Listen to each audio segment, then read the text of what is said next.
우리나라도 이제 제사 잘 안 지내죠. 요즘 이제 제사가 많이 없어지고 있는 추세입니다. 또 번거롭기도 하고요. 요즘 우리나라 명절에도 제사 잘 안 지내는데 우리가 먼 나라 이스라엘의 옛날 제사를, 그것도 21세기인 지금 한국에서 배워야 하는 이유가 무엇일까요? 구약의 이야기를 이제 와서 우리가 또다시 배워야 되는 것은 왜 그럴까요? 지난주에도 강조했습니다만 하나님의 사랑이 너무 커서 정말 많은 분들이 그 사랑 알기를 원하고 하나님께로 나오기를 하나님은 원하시기 때문입니다. 그런데 하나님께서 우리를 원하시는데 이 레위기를 배워야 되는 목적은 바로 이 레위기가 오늘날에 바른 예배를 설명하고 있기 때문에 그런 것입니다.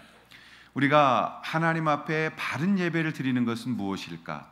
그리고 그 예배의 목적은 무엇일까를 배우기 위해서 우리는 그 먼 나라 오래전에 있었던 제사를 배우고 있는 것입니다.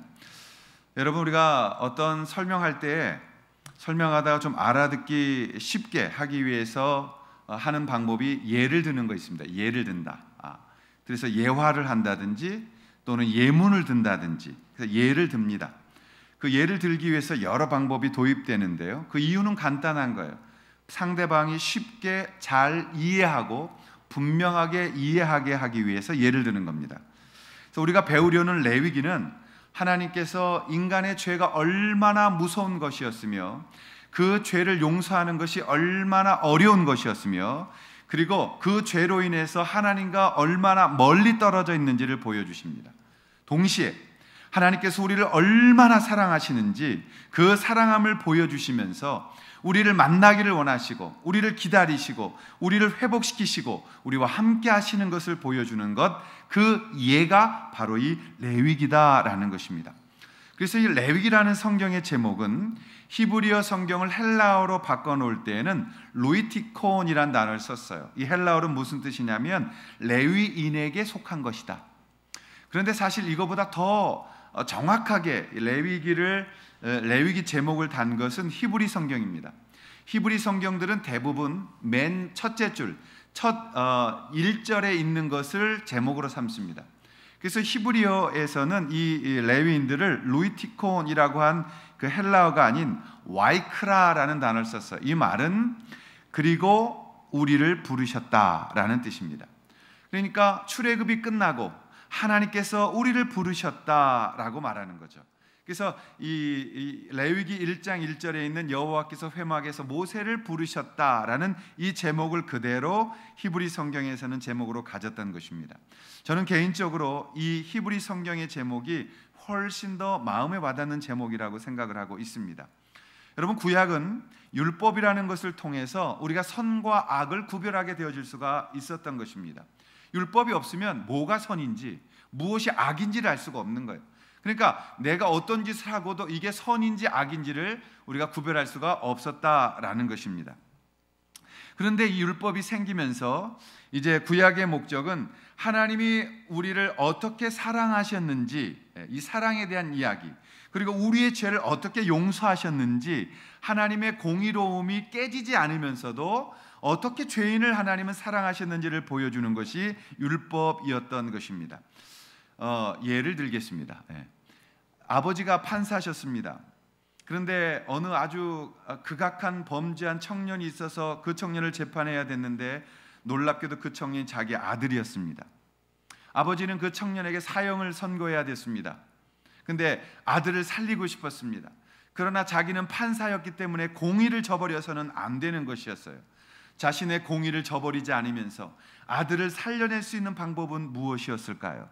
이런 것들이 바로 이 율법의 문제입니다. 그리고 이 문제가 바로 이 레위기에서 풀어주고 있는 문제다라는 것입니다. 이 문제를 해결하기 위해서 예수 그리스도께서 이 땅에 오셨고 그 계획을 성부, 성자, 성령께서 세우셨다라는 것입니다.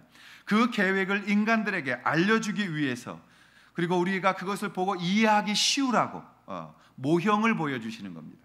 그래서 여러분들 아파트 살아가면 살기 전에 그 모형 가잖아요. 일명 모델 하우스, 모델 하우스. 그 모델 하우스에 가면은 그대로 지어야 되죠. 심지어는 나무 그루스까지도 세는 사람이 있어요. 그리고 거기에 썼던 그 바닥의 재질, 또 어떤 그 모양, 뭐 이 조명, 모든 것이 모델하우스랑 똑같이 원래대로 지어야 되는 그것이 모델하우스의 목적입니다. 여러분, 우리 하나님께서 우리에게 이 이해하기 쉬우라고 만들어 주신 것이 바로 이 제사제도였어요. 그리고 법이었습니다. 그래서 구약에서는 큰 범주 안에서 두 가지의 법이 있었어요. 첫째, 이 법은 예수 그리스도를 보여주기 위한 거예요. 그래서 예수 그리스도가 오신 다음에 완성된 법, 그래서 예수님 다음에는 안 쓰는 법이에요. 그것을 우리가 의식법이다 또는 상징법이다 이렇게 말하는 거예요. 그래서 그때 예수님 오실 때까지만 계속해서 보여주는 법, 그게 바로 우리가 보고 있는 레위기의 제사법이에요. 그래서 이걸 통해서 보여주면서 예수님이 어떻게 오실지, 우리가 하나님을 어떻게 만나게 될지, 구주가 누구이신지 그것을 보여주시는 법을 상징법 또는 의식법이다 이렇게 말한 것입니다. 또 하나의 법은 도덕법이라고 말해서 사람과 사람 간의 관계로 가져야 되는 법들을 보여주는 거죠.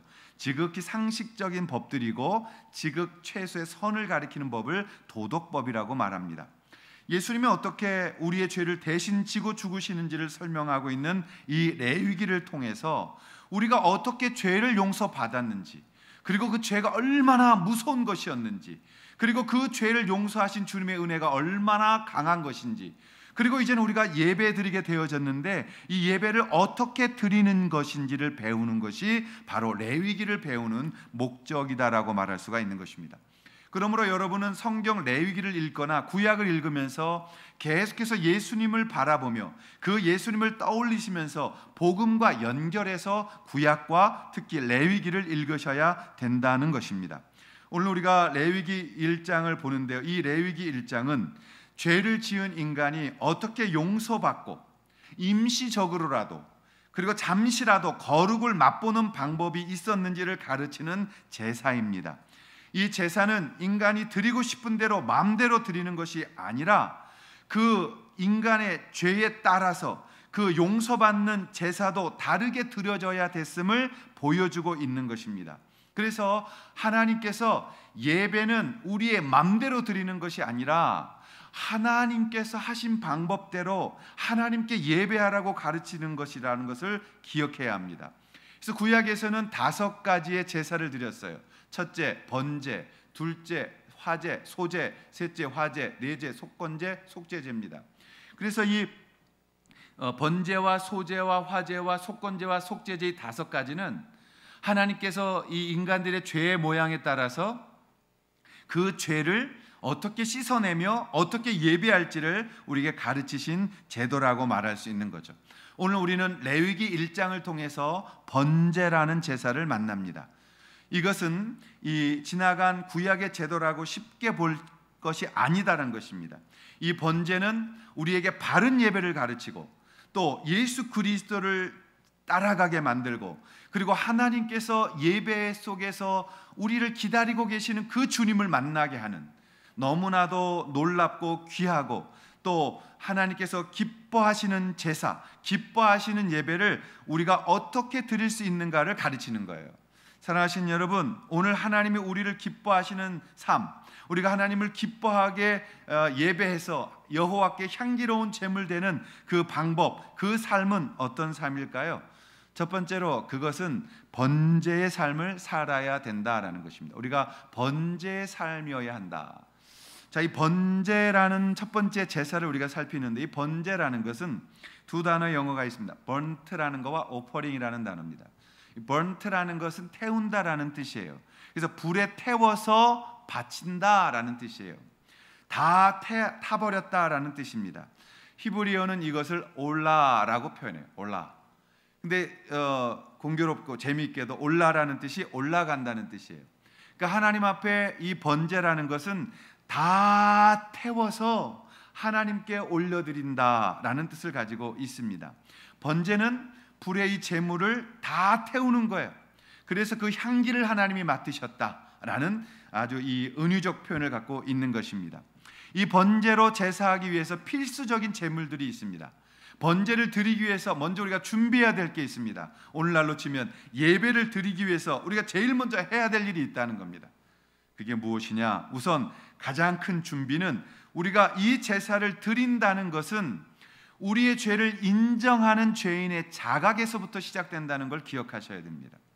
우리가 하나님 앞에 예배를 드리러 온다는 것은 내가 죄인입니다, 하나님 없이는 아무것도 할 수 없습니다 라는 하나님 앞에 서 있는 나의 죄를 자각하는 그 자각으로부터 이 제사는 시작되는 거예요.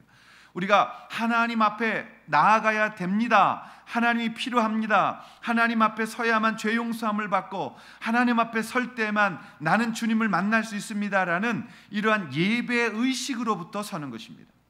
여러분, 구약에는 이 제사를 드리는 사람이 제물을 가지고 올라와야 됐어요. 제물 가지고 올라올 때 이 사람은 그 제물을 고를 때부터 얼마나 마음이 아팠겠습니까? 제물은 아무거나 드려서는 안 된다라고 말했어요. 그래서 골라야 됐어요. 집에 있는 제물을 가져올 것이면 가장 좋은 것으로, 가장 일하는 것으로 숫송아지를 고르던 양과 염소를 고르던 어쨌든 가장 소중한 것을 그걸 끌고 오는 겁니다. 예루살렘 성곽 안쪽 23km 안에 있는 모든 사람들은 자기가 직접 제물을 끌고 갖고 와야 됐어요. 그 먼 거리를 자기가 잡을 짐승을 가지고 오면서 이 사람 무슨 생각했겠어요? 내 죄 때문에 너가 죽는구나. 이게 여러분 잘 이해가 안 되면 지금 여러분이 기르고 있는 강아지라고 생각해 보십시오. 나 때문에 너가 죽는구나. 여러분, 결코 반갑지 않은 거예요. 결코 소풍 가는, 피크닉 가는 마음으로 오는 게 아니에요. 이 성전에 올라오는 죄인의 마음은 하나님을 향해서 경건함과 회개함과 주님의 도우심을 기다리며 예배당으로 올라왔을 겁니다. 번제 제사에서 우리가 배워야 되는 가장 중요한 것은, 여러분들이 예배에 온다는 것은 내가 죄인이며 하나님의 도우심이 필요하다는 고백에서부터 시작되고 있다는 것입니다. 여러분, 이 말은 뭐예요? 예배 올 때 여러분들이 절대 여러분의 어떤 필요를 위해서 예배로 나아오려고 하지 마셔야 된다는 겁니다.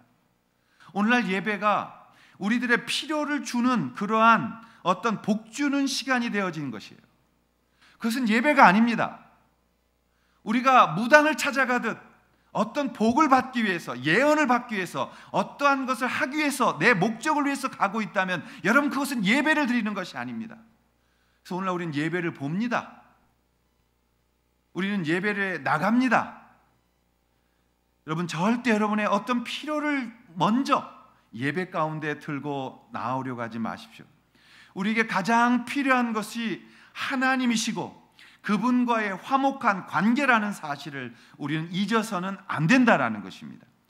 예배는 나의 필요를 채우기 위한 수단이 아니라는 사실을 꼭 기억하실 수 있기를 바랍니다. 여기에 아멘을 크게 하셔야 됩니다. 중요할 때 아멘 하셔야 돼요.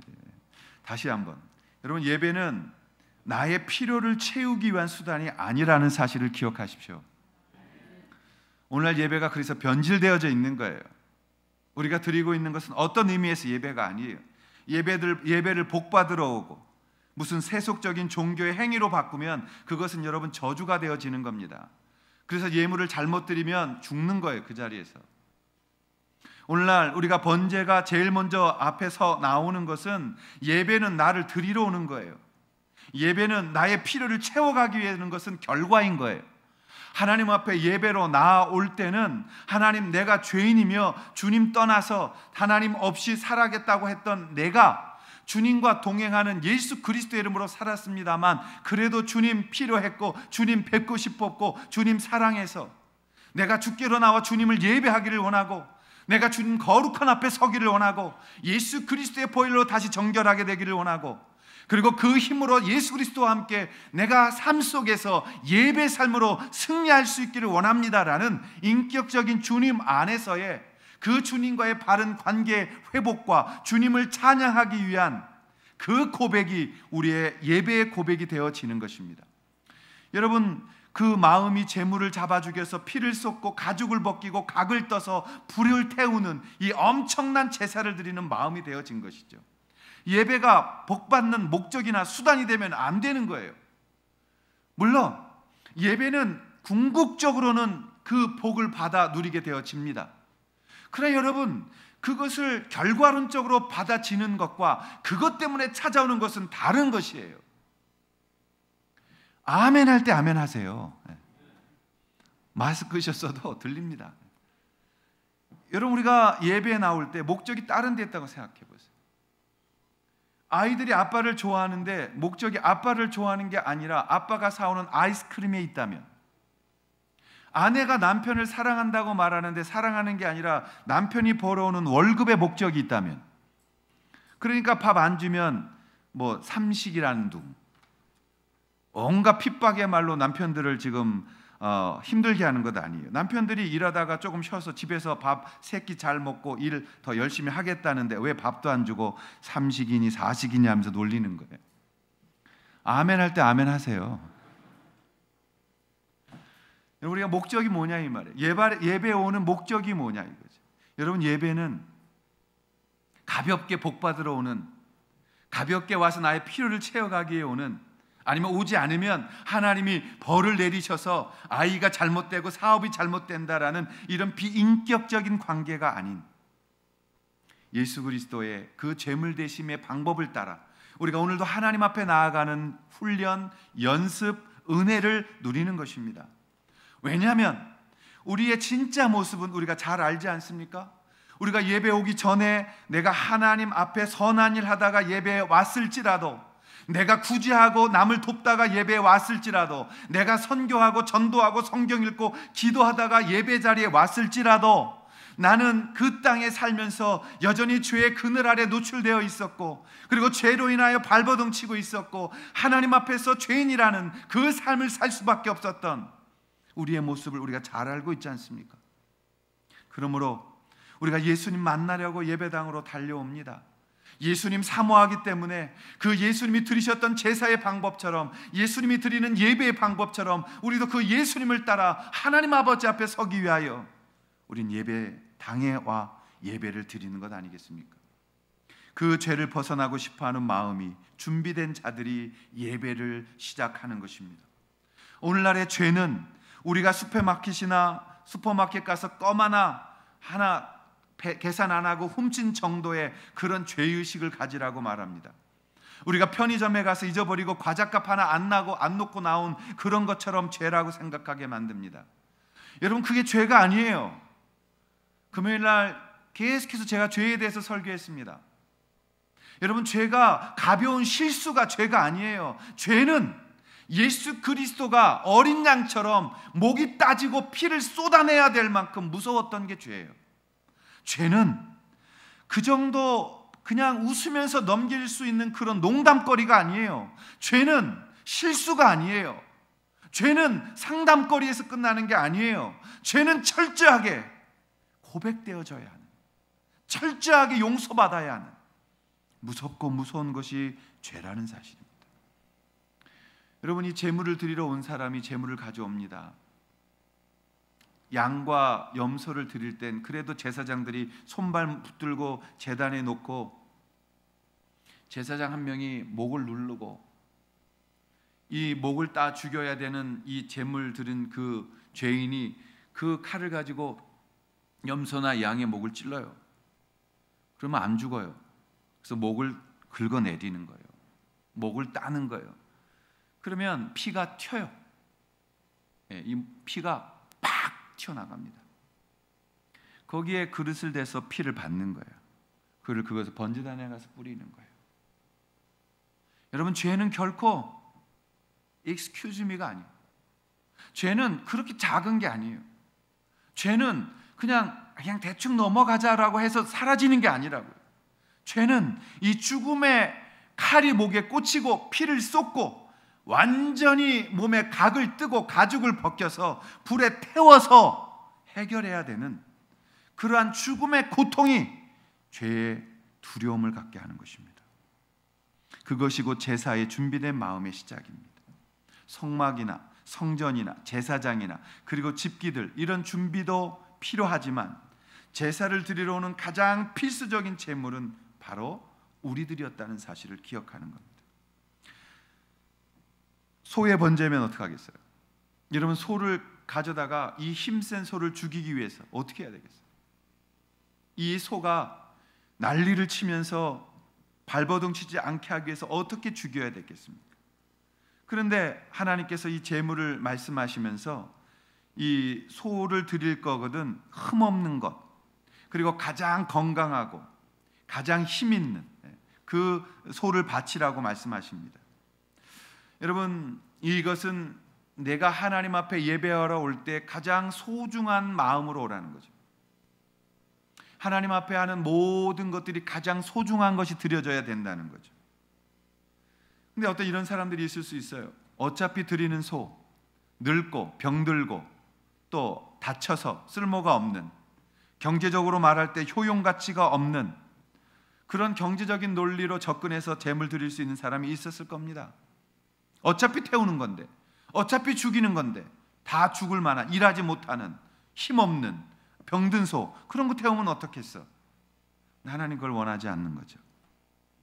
여러분, 예배에 오실 때 하나님 앞에 여러분들이 헌금 드리시고 하나님 앞에 신앙생활하면서 물질 쓰고 시간 쓰고 여러 가지 사용하실 때 인색함으로나 억지로 예배 자리에 오지 마시길 바랍니다.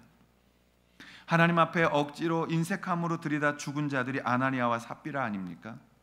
하나님 앞에서 자기 것을 여전히 내어놓지 못하면서 하나님 앞에 경제적인 논리로 신앙생활에다가 하나님께서 그거 한순간에 다 없애버리는 경고를 내리신 그 모델이 있지 않습니까?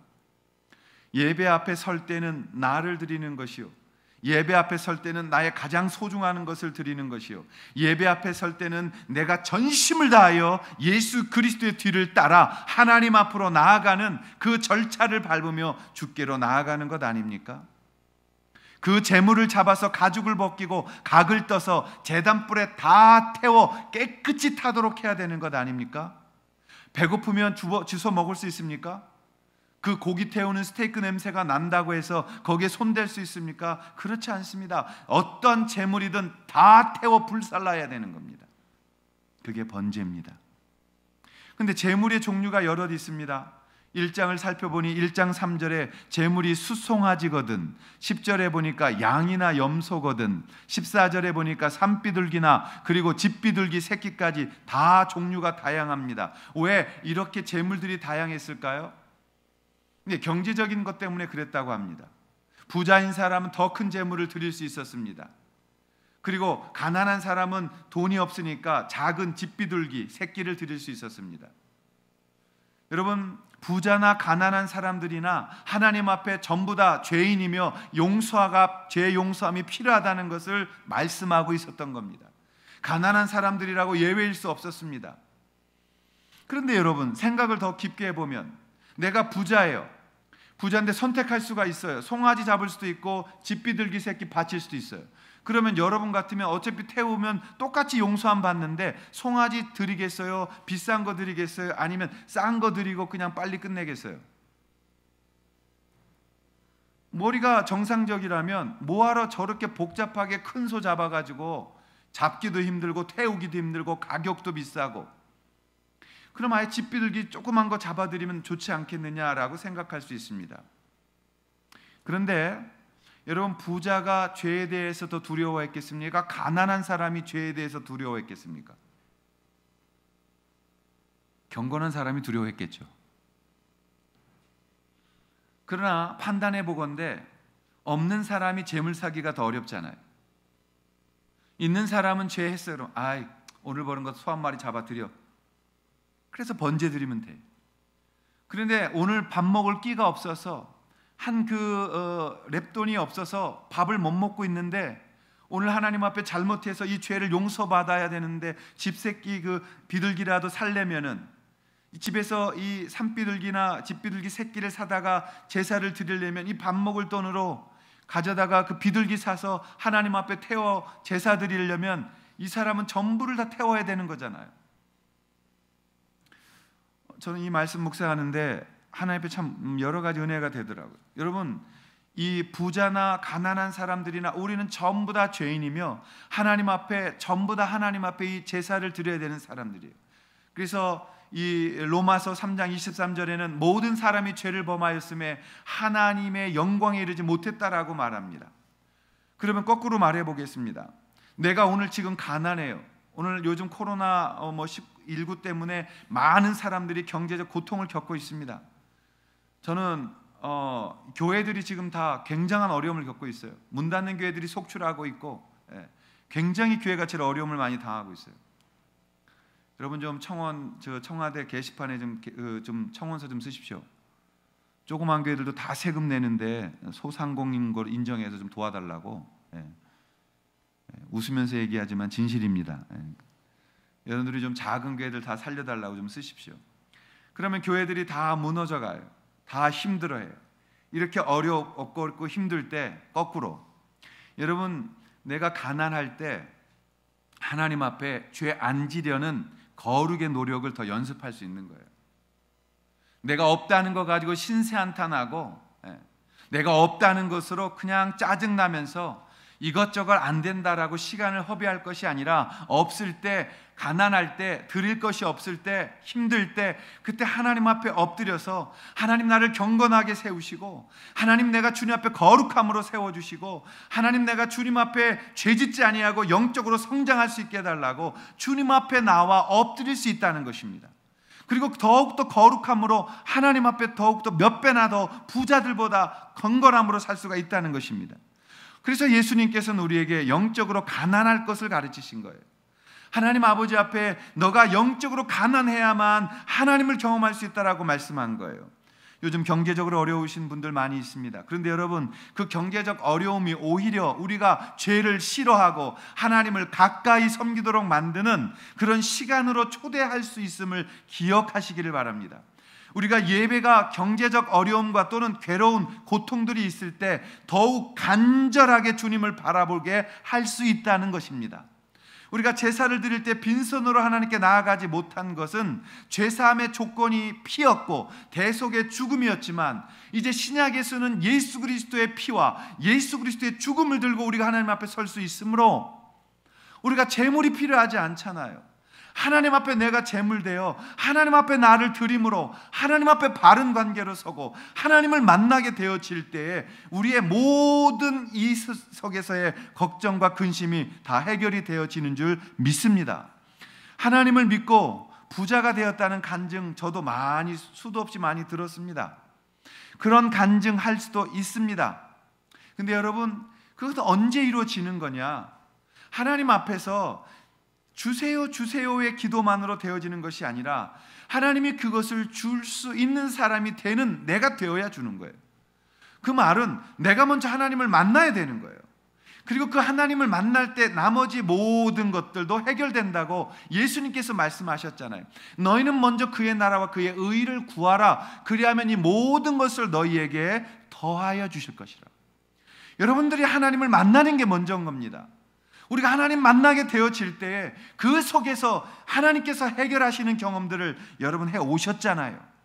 하나님 앞에 서시고 정말 하나님 앞에서 하나님 만나게 되어지면 여러분, 우리는 가난이든 부요함이든 그 어떤 것이 문제가 되지 아니하고 하나님 안에서 우린 이 땅에서 승리하는 인생으로 살아가며 바른 예배자로서 하나님 앞에 서게 될 줄로 믿습니다.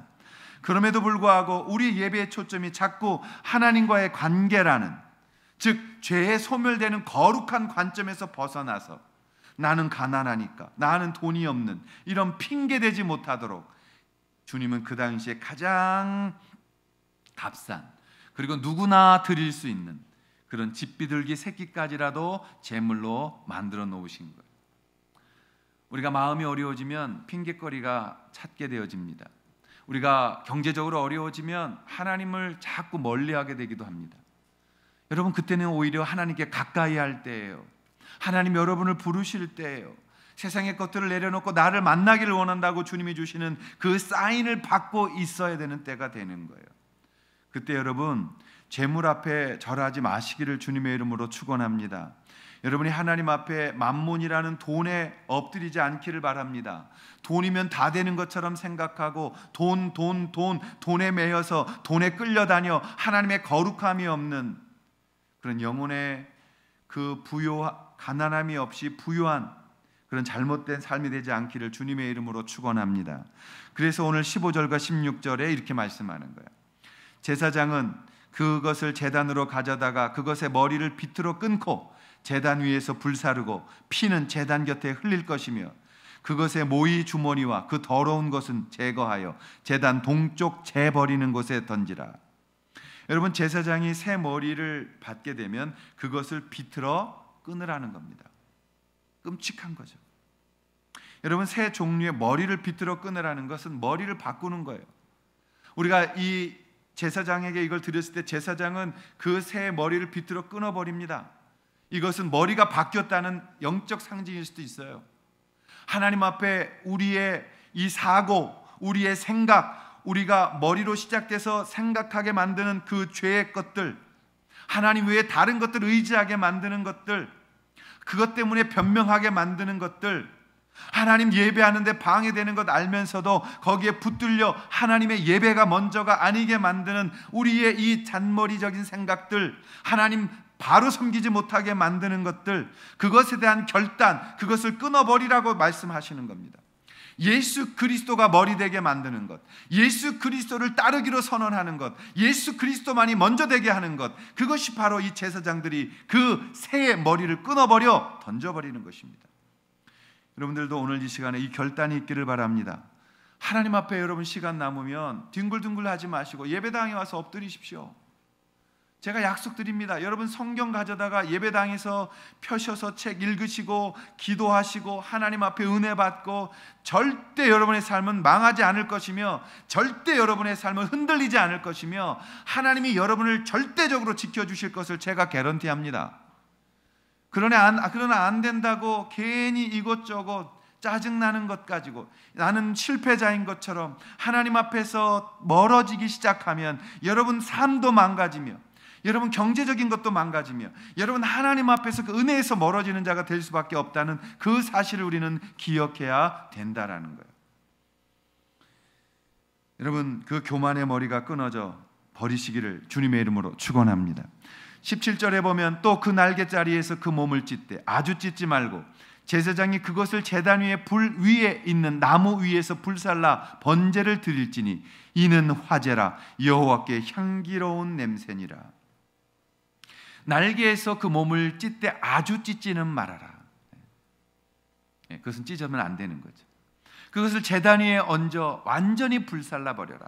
이는 화제라 여호와께 향기로운 냄새라. 하나님께서 코가 있으셔서 냄새를 맡는 건 아니에요. 의인법을 사용하셔서 향기를 맡으세요. 이 말은 무슨 뜻이에요? 우리의 죄가 타들어갈 때 하나님과 멀게 만들었던 이 죄가 타들어가고 하나님 만나는 그 거룩함이 회복되어져 갈 때 여호와께서 기뻐하시는, 여호와께서 맡으시는, 여호와께서 흠양하시는 그러한 인생이 되어져 간다는 것을 말씀하고 있는 거죠. 우리의 죄가 제단불에서 타서 사라져 갈 때 그 냄새가, 그 삶이 하나님이 받으시는 삶이 되어져 간다라는 것입니다. 하나님이 용서하시는 이것을 기억하시기를 바랍니다. 그래서 레위기는 제목이 바이크라라는 거예요. 하나님께서 부르셨다.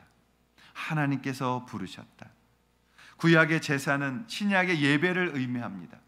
그렇다면 모세를 회막에서 부르신 그분이 오늘도 이곳에서 먼저 오셔서 우리를 기다리시고 먼저 오셔서 우리를 찾으시고 우리를 부르신 하나님, 여러분을 부르신 하나님, 그 부르신 하나님께서 오늘 예수 그리스도를 따라 그 예수님이 들이신 제사의 형식을 따라 우리가 그 길을 뒤따르게 하시는 거죠.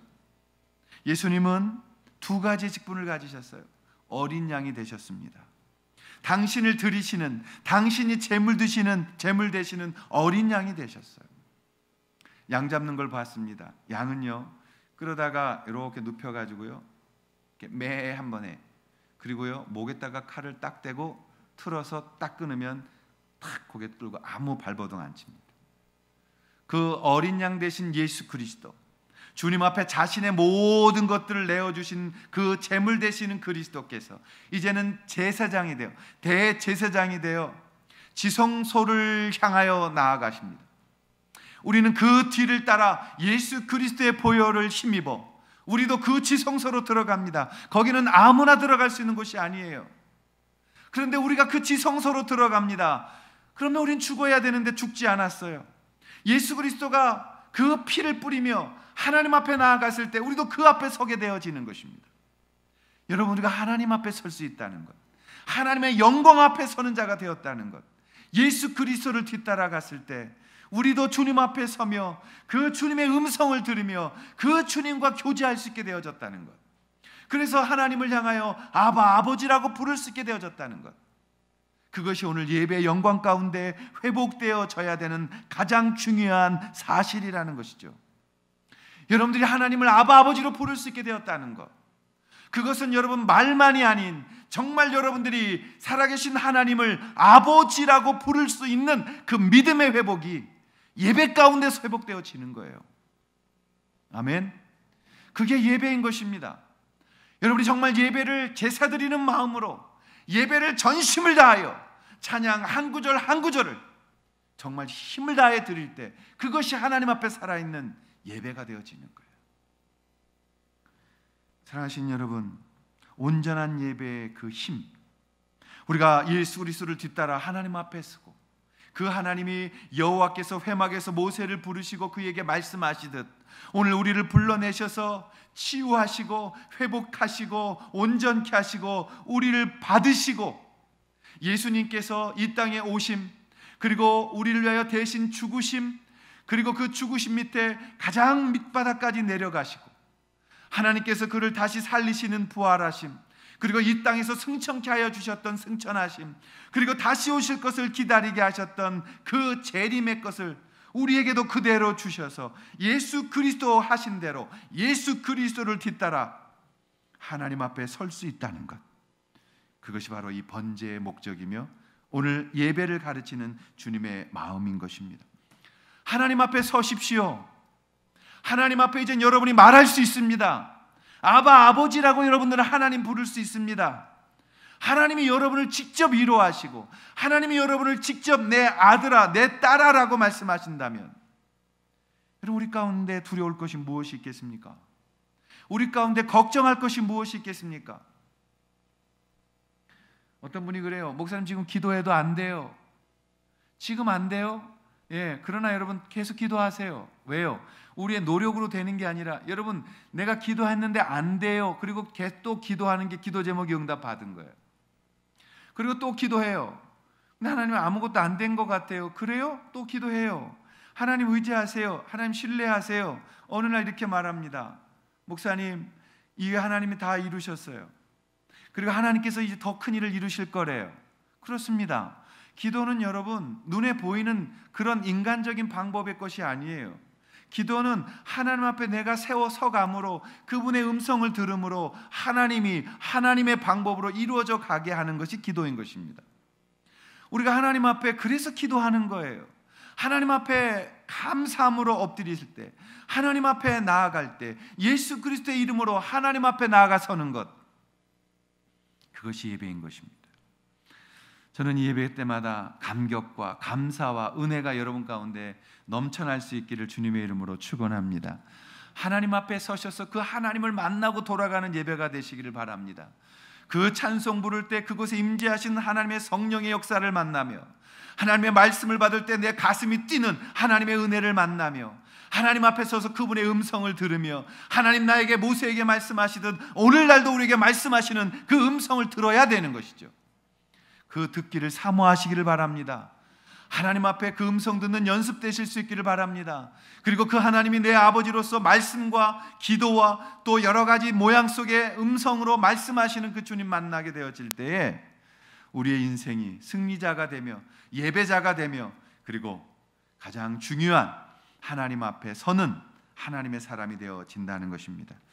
여러분, 하나님 만나시는 예배, 그리고 하나님을 기쁘시게 하는 예배, 그리고 나아가서 승리케 하는 예배의 삶, 그것이 여러분 가운데 이 번제를 통하여 하나님 앞에 올려지실 수 있기를 주님의 이름으로 축원합니다. 기도하겠습니다. 다 함께 자리에 일어나셔서 여호와의 유월절 찬양으로 하나님께 신앙 고백 찬양을 드리시겠습니다.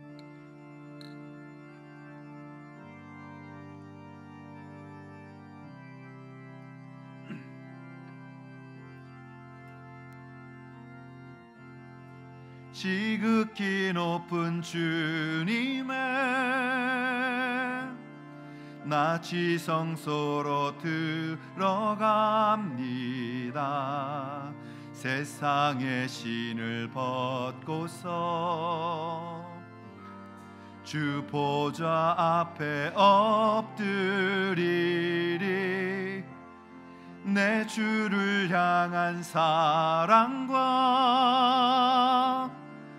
그 신뢰가 사그러져 갈 때 하늘로부터 이곳에 장막이 덮이네.